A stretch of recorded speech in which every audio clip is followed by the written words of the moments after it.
right, welcome everyone. We're going to go ahead and get started now. My name is Megan DeJoya. I'm a coordinator in the New Student and Transition Programs Office. We want to welcome you to Stony Brook University and hope that this is the first of one of many sessions that you'll get to attend and get to interact with our staff member and our students and get to learn more about your experience before classes start. So today's session is going to be focused on commuting to campus. So we've brought to you our friend Vic, who is in the commuter student off-campus living office. And she's going to talk to you more about what it means to be a commuter student and give you all the necessary information that can help set you up before you get to campus. We also have Pal Katie, who's one of our peer assistant leaders, who you'll get to work more with over the process in January with us. But she'll also be able to answer any questions, and I'll stay around as well. During this time, we just ask if you have any questions, please do drop them in the chat. We'll work through the questions at the end of the program. Vic has a lot of great information for you, but feel free to drop those questions in the chat as they come up, and I'll turn it over to Vic. Hi, everyone. Thank you for coming tonight. All right, so I'll just go ahead and jump right in. Again, my name is Vic. I'm the coordinator for Commuter Student Services and Off-Campus Living. And this is your commuting to campus roadmap. So you guys can see my screen? All right, good. I'm getting a couple nods. All right, so come on. Okay, so first off, we'll just start by kind of defining a commuter student. What does that mean? So anyone who is not living on campus is kind of by default a commuter student. Whether you're local, in-state, out-of-state, if you're an international student who's maybe renting nearby, if you live at home with your family, if you're renting off campus, any of the above would constitute you as a commuter student.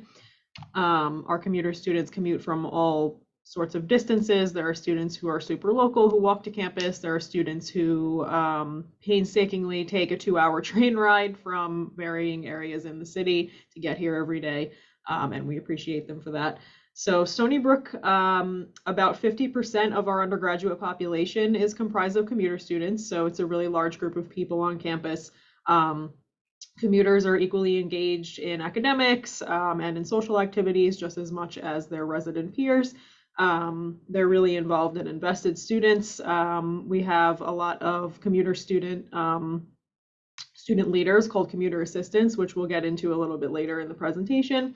It's a really diverse population of students with varying backgrounds and life circumstances, and our goal as a department is to make them feel supported, welcome them to campus, and give them that sense of belonging as a Seawolf.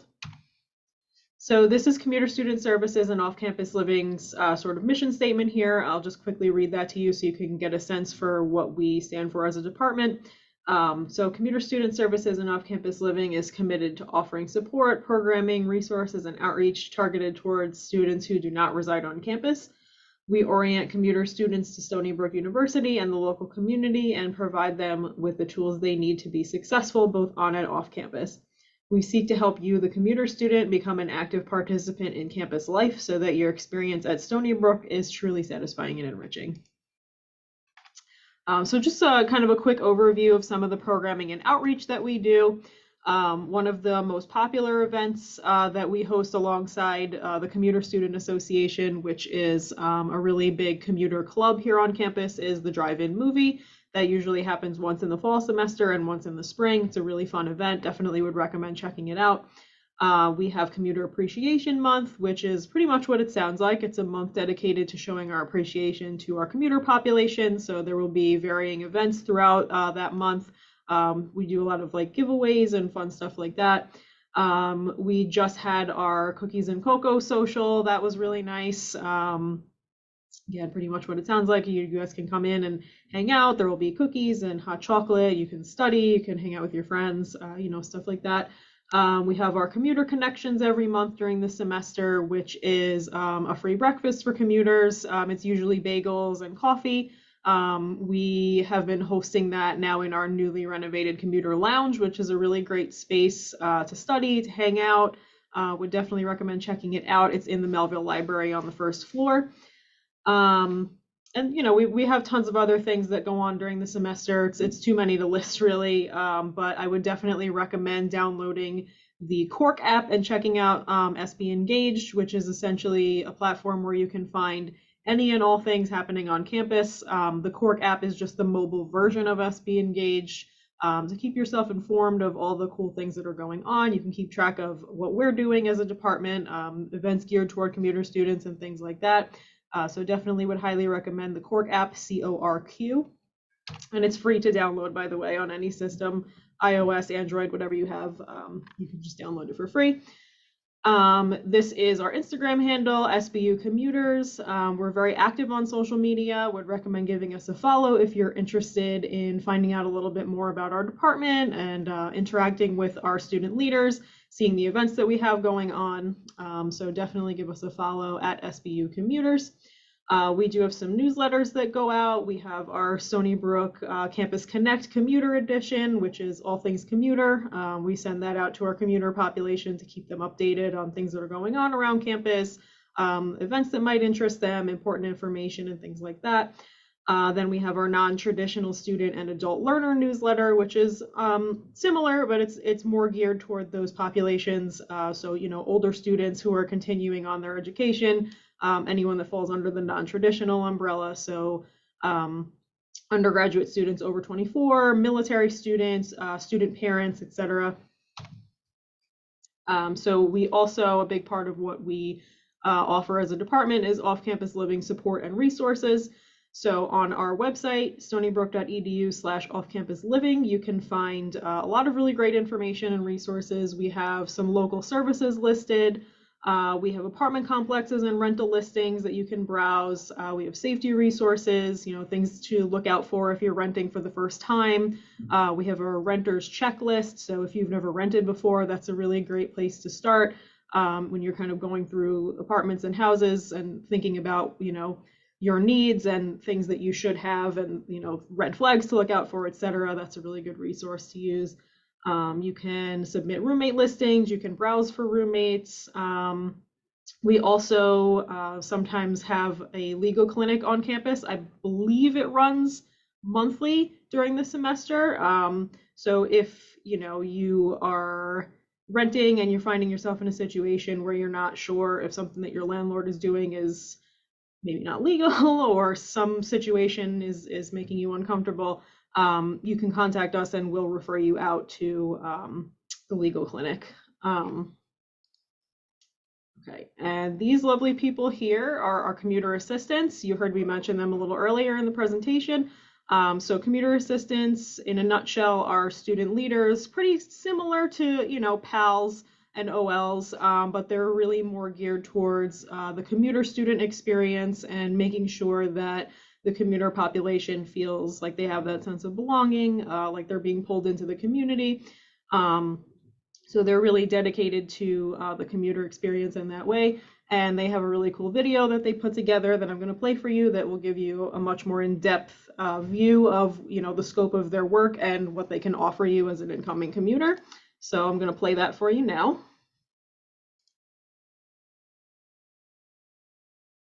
What's a sea wolf? I'm a sea wolf. What's a commuter assistant? I am a commuter assistant.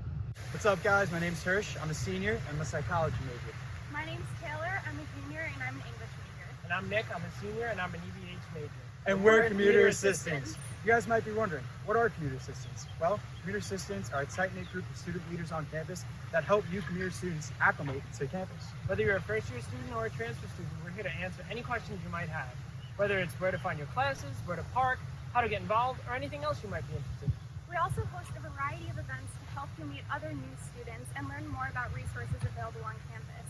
There are an endless amount of opportunities available and we're here to help you find them. We're here to make this transition as smooth as possible. That's why we're here for you this summer before your classes begin, all throughout your first year and even beyond. We know this time can be intimidating for you guys. We were there too when we were new students. However, we're here to help you guys out and help acclimate you to campus. So, to kick things off, welcome to Stony Brook. I had a commuter assistant in the 2020 to 2021 school year. I knew I needed a commuter assistant because I had a lot of trouble finding my classes and I had a lot of questions.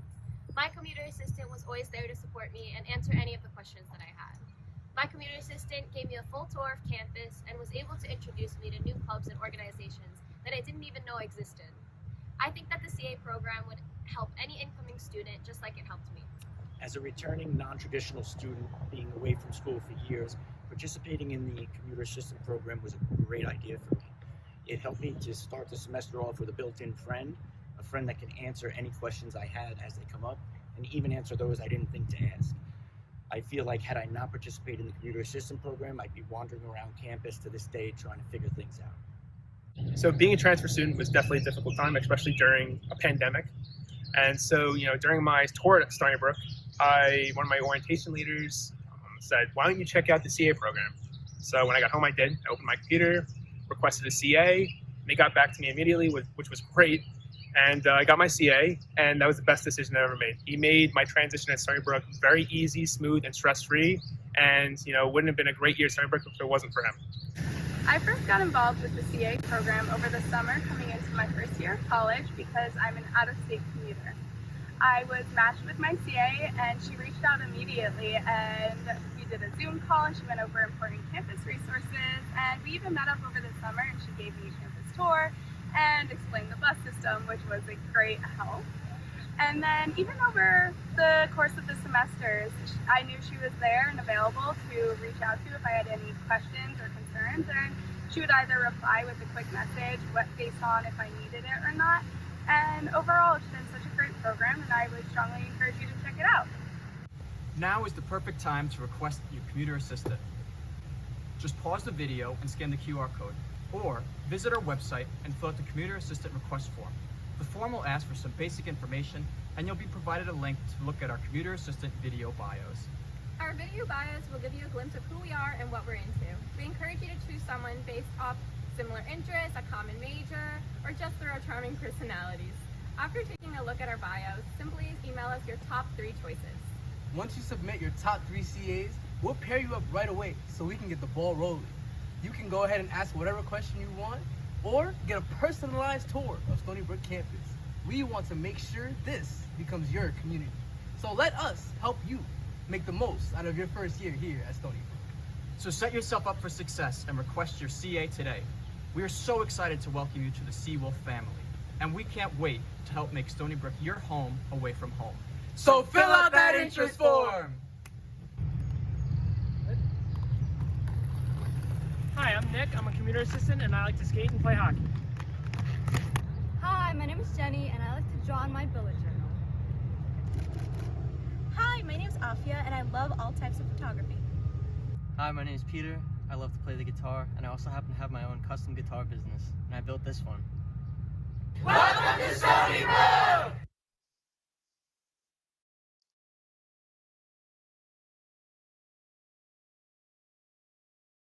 Hi, I seem to have lost the video panel, so I can't see any of you guys, but hopefully you're still seeing me. So anyway, you can take a moment now to scan the QR code if you are interested in requesting a commuter assistant. It's not required, but it's highly recommended, especially if you're feeling a little nervous about coming to campus for the first time. If you have any questions or maybe you're in need of some resources, this is a really great place to start. It's kind of like having a first friend on campus. So I'm going to start a 1 minute and 30-second timer for you to scan the QR code if you're interested, fill out the application. No pressure. You can also go to tinyurl.com/CA request SBU to fill out the application. So I'll just go ahead and start that timer, and while that is running, I'll give you a little bit of an overview of how the process works. So essentially you'll scan the QR or go to the link. You'll fill out a CA request form that lets us know that you're interested in a commuter assistant. We will then reach out to you via email and send you the link to all the commuter assistants' video bios. They each have their individual little bios that kind of explain a little bit about them, what they're interested in. So then you will respond back to our email with your top 3 choices. And from there, we will pair you up with one of those folks. And then they will reach out to you and you'll start your mentoring relationship. So it's a really cool program. A lot of really great student leaders are involved. They're all really passionate about what they do, really excited to help out the incoming students.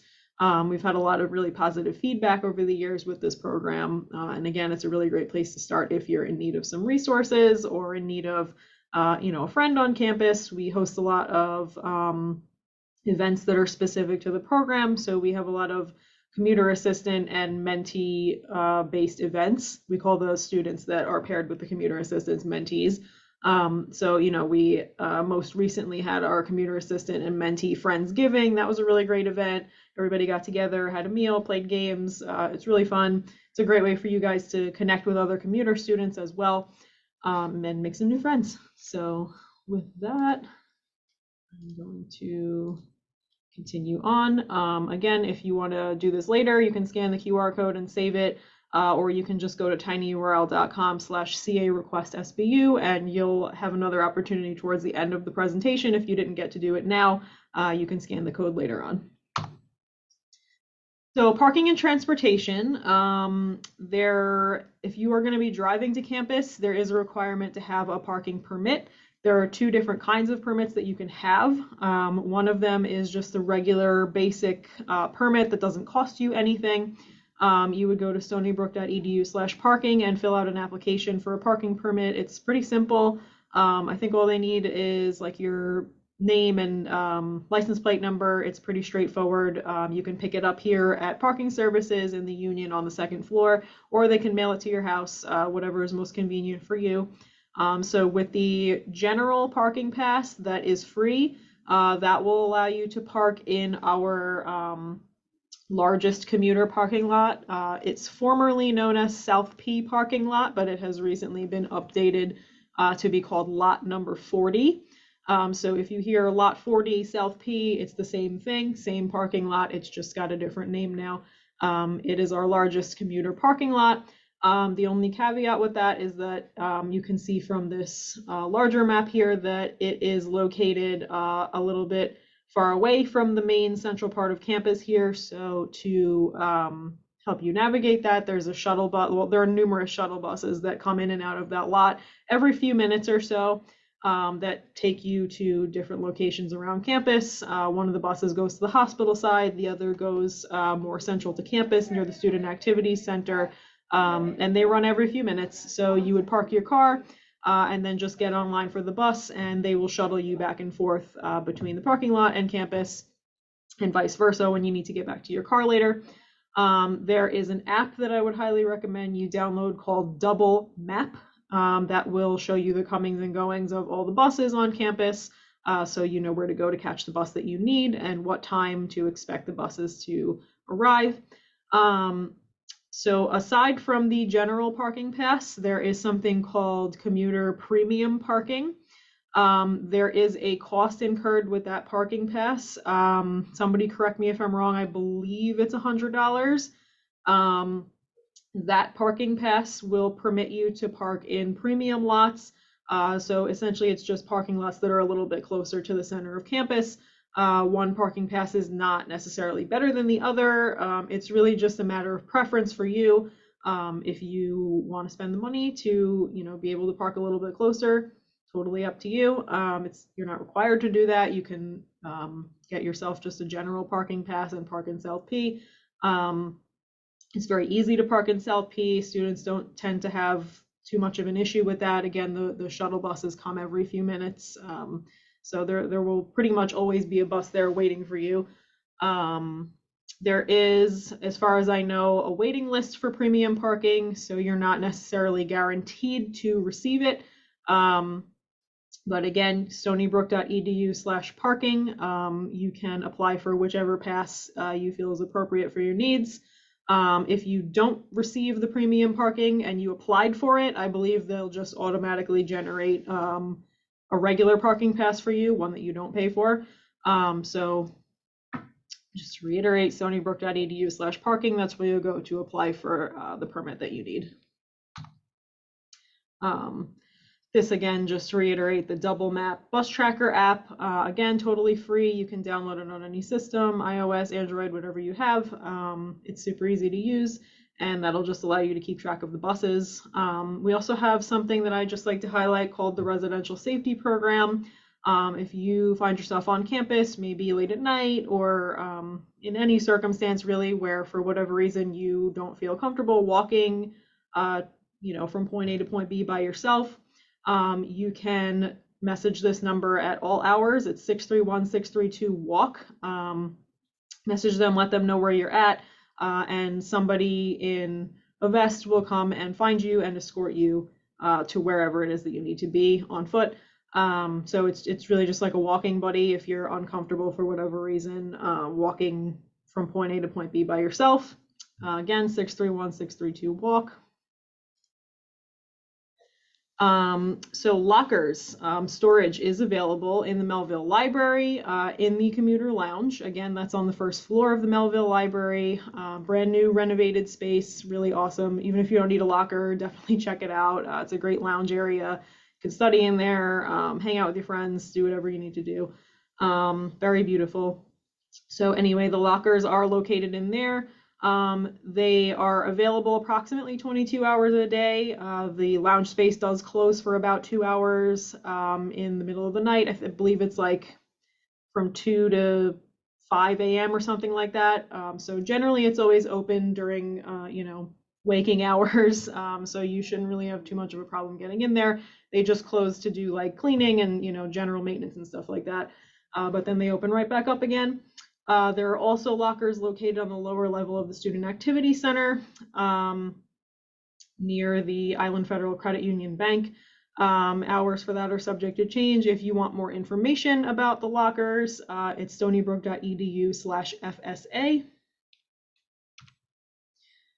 So now we're gonna get into commuter meal plans a little bit. I'm not gonna spend too much time on this, but I just want to kind of briefly explain to you the differences between the most common plans, so you know what you're getting into if you decide to use a meal plan. I just want to reiterate that commuter meal plans are not required. If you commute to campus, you are not required to purchase a meal plan. Totally up to you. It's recommended that you purchase a meal plan, especially if you're on campus very frequently, because it does actually end up saving you a little bit of money. But again, it's completely your call. So we have the commuter/apartment 900. This plan gives you enough dining dollars for about 5 to 6 retail meals a week. You get 6 bonus meal swipes that can be used anytime throughout the semester at dine-in locations. So that's East or West Side dining. This is a good option for somebody who's finding themselves on campus at least 4 to 5 days a week. So you get the 900 dining dollars. You're saving 10% at the door rate at dine-in. So that's where the savings are coming in. When you pay with your dining dollars, you're getting those 6 bonus meal swipes, and you can place any additional add-ons that you want. You can click this link here and look at those available options. The cost for this plan is $900 a semester. You'll notice the correlation between the number up here and the price. So the commuter 600 plan costs $600 a semester. This is enough dining dollars for like 3 to 4 meals per week. You get 4 bonus meal swipes. This is a better option for someone who's on campus like 3 days a week. So you get the $600 dining dollars, you're saving that 10%, 4 bonus meal swipes, any add-ons that you want. Commuter apartment 300 costs $300 a semester. This gives you dining dollars for like, if you're looking for like a snack or a coffee or something like that. This is good for like 1 to 2 meals at a retail location per week. You get 2 bonus meal swipes. This is a good option for part-time students who aren't on campus that much. Maybe you're only taking like a class or 2 per day. So again, $300 dining dollars, you're saving the 10% at the door. 2 bonus meal swipes, any add-ons that you want. We have something called the Seawolves Performance Plan. This gives you meal swipes to eat at Seawolves Kitchen at Eastside or at East or West Side Dine-In. Can be used anytime throughout the academic year. You get 50 meal swipes, 25 per semester. It costs $626 for the academic year. And then we have the budget plan. This is for someone who, you want to like grab an occasional coffee or a quick snack on your way to class. You can't use meal swipes with this. Only commuters or students residing in an on-campus apartment or cooking building who fulfill the 1-year requirement for a meal plan can select this. And there's no prepaid cost. You'll see that there are additional plans down here. There's a lot of options to choose from. These are a little bit more expensive. It doesn't necessarily mean that they're better. It's just, different options, different offerings. So, you can feel free to look this up on your own time, spend as much time as you want with it, whether you decide to get a meal plan or not. Again, it's completely up to you. This is very easy to pull up online. You can just Google Stony Brook commuter meal plans. It should be the first link. So I won't take up any more of your time with that.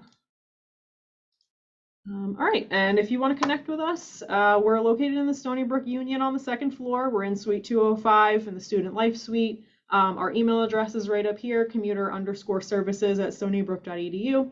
Our phone number is 631-632-7353. And our website is stonybrook.edu/commuters. We have our Instagram handle here at SBU Commuters. You can type that into Instagram or scan the QR. Our Facebook is facebook.com/SBUCSS, or you can scan that QR.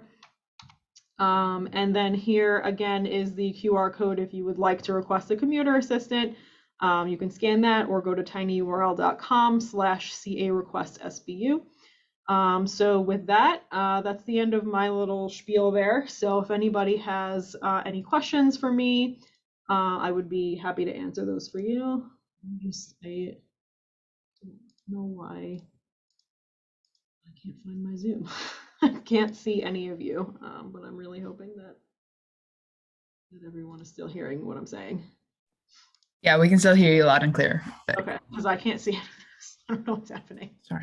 I can see on my end if you need assistance there. Yeah, I can't see the chat. So if anyone, I'm trying to figure out how to get it to come back. But if anybody has any questions, just. I have a quick question. This is Irie Adams. Cool. Awesome. So quick, this was a mandatory Q&A session to attend, I believe. Correct. So? Yes. Okay, perfect. Okay. And then another thing, did we have to do anything to like earn this credit of us being here, or you kind of just jotted down names, or? Yeah, we can pull the attendance record on the back end from everyone that logged in during the session, so you're good. Okay, perfect. Awesome. Well, thank you so much. You ladies are very nice. I appreciate it. Thank you. You're very welcome. All right, I can see again. So here we go. I'm diving into the here. I also have a list of common questions that part of our, I'll answer that question in the chat because that is related to scheduling. But a question that I have for you, Vic, is that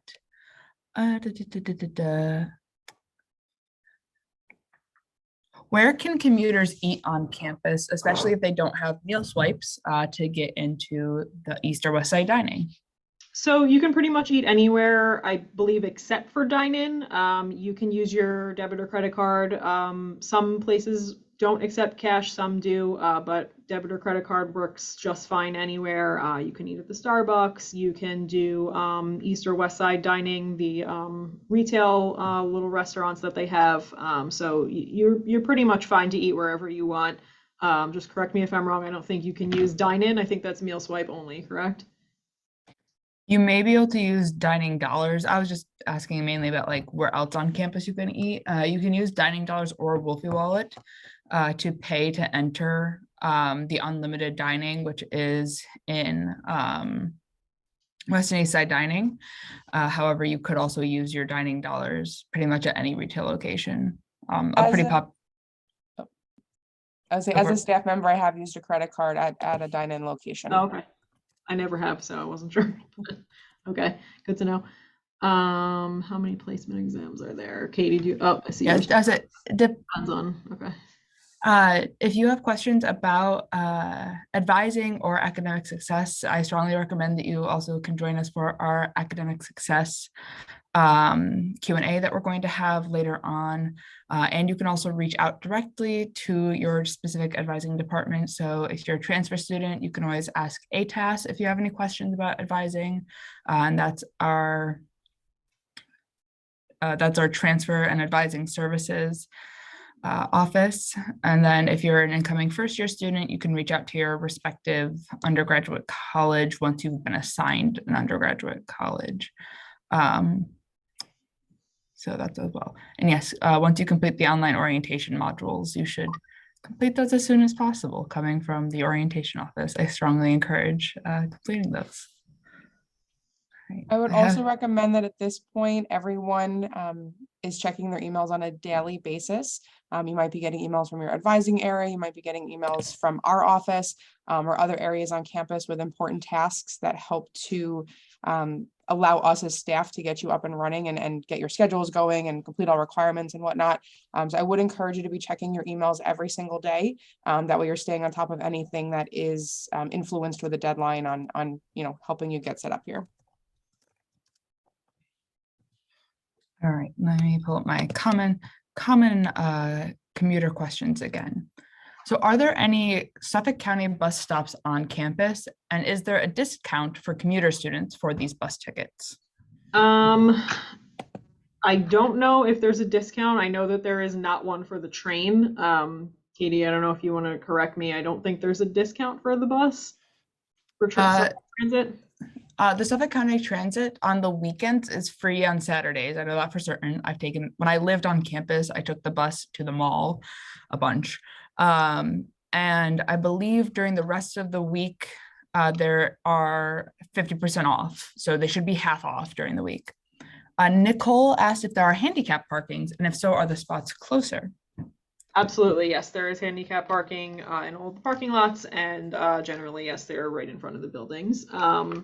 Just going back to the bus piece, I'm going to drop a link in the chat from Mobility and Parking Services that might help to answer some questions regarding buses and things like that.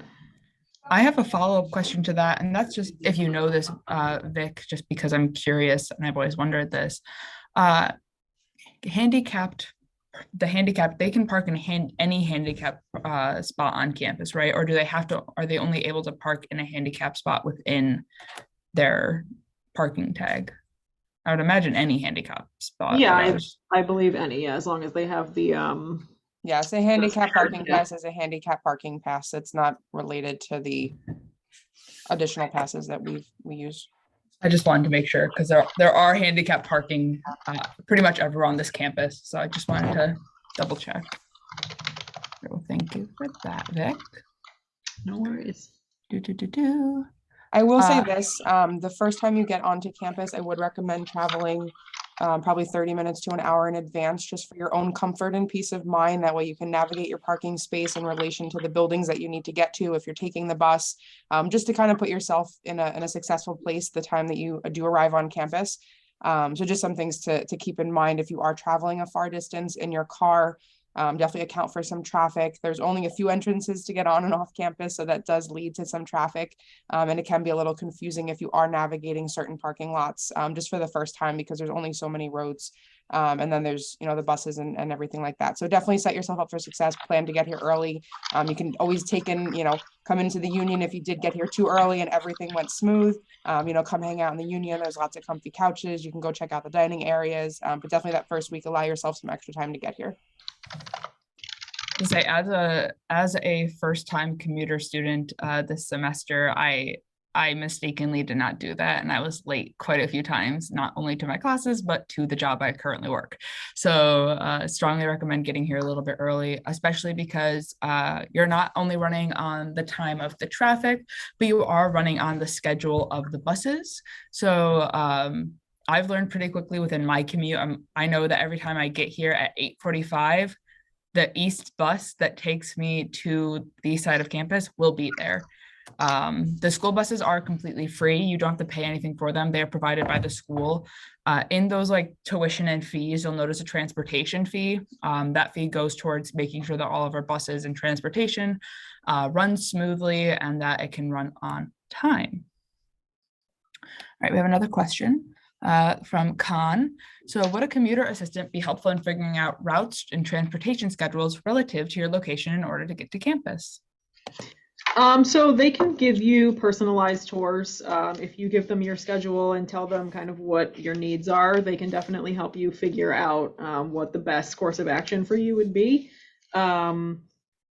In terms of bus schedules and things like that, there are different buses that go to different routes. So they can definitely help you familiarize yourself with that and get you acclimated to, which routes and things that you would need to take to which location. So that was a long-winded way of just saying yes. To answer your question, yes, they can help you with that. And I know there are two buses that from Suffolk County that come to Stony Brook. One of them, I believe, is the S63 bus. It's a bus to Smith Haven Mall. It also stops in a couple different places. And so it'll be able to come to campus. For the academic advising hold, just to address this really quickly, if you have an academic advising hold on your account, it is not stopping your advising. That hold will remain on your account until you meet with your advisor. When you meet with your advisor, they will lift the hold. It's just to stop you from adding classes currently, just so y'all know. But yes, I believe it's S63, and then the other one I know is a single digit number. It's just not coming to the top of my head right now. I'm trying to find that information right now for you. Where do we complete the online orientation module? That is a good question. You'll complete it on something called Seawolves Foundation. You should have received an email with a link in it to be able to complete that when you got your acceptance. It's also available through the checklist on the New Student and Transition Programs website. You can find it on there under Winter Orientation. I'll find the link for you. The same email that you received to promote these types of events that you signed up for today, you would have received within the last probably 2 weeks or so, the email to go into the online orientation modules. It's also on our website as well, which we could drop the link in the chat. Yep, I'll drop the link right now. Just make sure you select. I'm gonna, even though it was already dropped in there, I'll drop the link to our website anyways, because it's helpful. Chelsea, you had a question? Yes, I do. Good evening, everyone. I just wanted to ask a quick question. I did complete it, like all 6 modules. However, it's still showing in my Solar account that it's uncompleted. So that orientation hold that's on your account is going to remain on there until all of orientation is completed. This is only the beginning. This is only part 1 of orientation. So it's not going to stop you from enrolling for classes. That hold will not stop you from enrolling in classes until much later. If right now it's just there to be a reminder that you need to get it done because it'll go away in due time. Oh, okay. Thank you very much. You're welcome. It'll automatically lift on its own. So Brittany asked, when it does snow and classes are still being held, will the buses still be en route if the roads are bad? The buses on campus, as somebody who lived on campus, I know that the people who work here are out plowing our roads at like 3 in the morning. So even if the roads on the normal road, like the normal roads might be bad, our roads are usually very well taken care of. If they are not taken care of, classes will not be held. They want to ensure the safety of all of our students, whether they live on or off campus. So when it does snow, the buses will still run. And a great thing about the commuter lot in, I still call it South P, but lot 40, is that there's something called Wolfie's Hut, which has heating and air and has fans and stuff running in the summer for when it's nice and hot. So you'll notice that you'll be able to stay in there. So if it's really cold outside and you're waiting for the bus, you can always stay inside of Wolfie's Hut, and that's very nice. I'll also add in the inclement weather, the university will notify you or make available on their websites in different areas. Like if there's an adjustment to campus dining hours and location hours and things like that, they'll make notifications available on the website or via email to be able to, modify your plans for the day or access any necessary resources on campus if things are being adjusted due to a major snowstorm, for example. I'm going to once more recommend that any questions you have about advising or classes, please save for your meeting with an advisor or at the academic success one. We really want to focus on commuter students right now and commuter questions, just so that we can really utilize Vic and her expertise and her knowledge. Just really quick, there is going to be a pretty large scale commuter event happening during opening on January 19th. I don't have exact timeframes just yet, but just to put it on your radar, we're going to be having the Commuter Expo on January 19th. So definitely check your emails for more information about that. It'll be like commuter early check-in. I think there's going to be a reception dinner. and some campus tours going on. So that'll be a good thing for you guys to attend. Details are still kind of being worked out, but it's in the works. So definitely continue to check your emails. Just another example for why you want to check your emails on a pretty much daily basis at this point, as things are kind of programming is in the works and things like that. So you're going to be getting a lot of updates over the next few weeks. Also, feel free to check out the parking website for where you can park over the winter session if you are planning to come to campus. Parking is still enforced in certain lots, so you're going to want to know which lots are still being enforced and which lots you can park at, perhaps without a parking permit. Generally on campus at around 4 p.m., most of our lots open up. So if they were previously reserved for residential or faculty staff, anyone can park there after 4. So if you're like me and you might have a lot of later night classes, it's really nice where you can just drive right onto campus and park in one of those spots that were not usually open to everyone. So definitely recommend checking out that commuter website and the parking website just to double check where you're parking, and always check the signs where you're parking. You don't want to accidentally park in a metered lot because you don't want to end up getting a ticket for not paying for a metered lot. So just always make sure you're checking the little signs and where you're going, and that'll definitely be helpful. I think you answered most of the common questions I have. Oh, one that I've heard a lot is, can I bring a bike/skateboard with me to get around campus easier? I've definitely seen people do this. I would just say if you're going to bring a scooter or a skateboard or whatever, what have you, just be respectful of be aware of really your surroundings and just make sure that you're not, knocking into people and whatnot. I wouldn't recommend using them in super crowded areas. So, just being aware of your surroundings. And also we do have, I think it's called Wolfie Bike on campus. Very similar if you've seen in the city bike, you would use your ID, I think, right? You swipe your ID. I've never used it, but I know a lot of people do. So you would just swipe your ID. There are stations all around campus. There's one at the South P lot. There's one near the Student Activity Center. I think there's another one lurking around somewhere. I'm just not exactly sure where it is. There's one near the Chem building. If you're trying to get to the Union area, there's one right near the Chem building. Gotcha. Okay. Yeah. So there are bicycles that are available for students to use. You would swipe your ID and you can check out a bike. You would have to check it back in once you're done. But if you don't have a bicycle, personal bicycle to use, they are available around campus in some designated areas. So that's another cool thing. It's an initiative that helps us be a little bit more green, so definitely a cool thing to check out if you're interested in that. And also just be mindful of bringing whatever vehicle you decide to bring into different halls and bringing them to classes. There are numerous bike racks all over campus. However, if you're not comfortable bringing a skateboard with you, perhaps into Fry Hall, for example, just because I know that's one of the first halls that came to my mind that we have here for classes. Perhaps renting a larger locker, if it can fit into a locker, would be good. If you know anybody on campus who can hold onto it for you is good. But just be aware once more of your surroundings, especially with the electric scooters. Those have been recently left in front of some mobility areas for people who might not be able to move as well, who might be wheelchair users. So just make sure you're being mindful of where you're leaving them. And if you're locking them up, just make sure they're locked nice and tight, make sure they're secure. Oh, and register them with Campus Residences, I believe, has a registration system where if you're on campus and you register your bike, should anything happen to it, you can report it to them and they will hunt down your bike or they will try and figure out what happened. So always something to consider. I think that's all the questions I had for you. So does anybody else out in Zoom land have any other questions? I just want to follow up regarding the handicap space question before.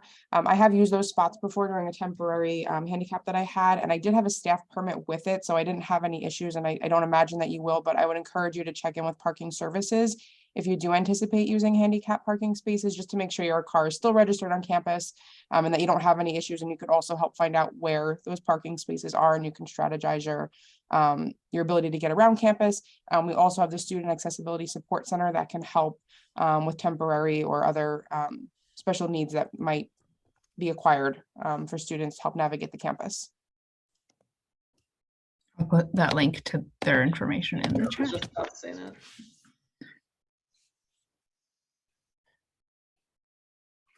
Alrighty.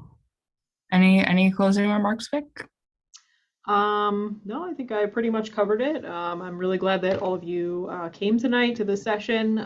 If anybody has any questions, feel free to come find me in the Union, Suite 205 on the second floor. Yeah, welcome. Good luck. Have a great rest of your night if nobody else has any further questions. Yeah. Welcome to Stony Brook, everyone. As a pal, I look forward to seeing y'all during orientation. I'll see you later.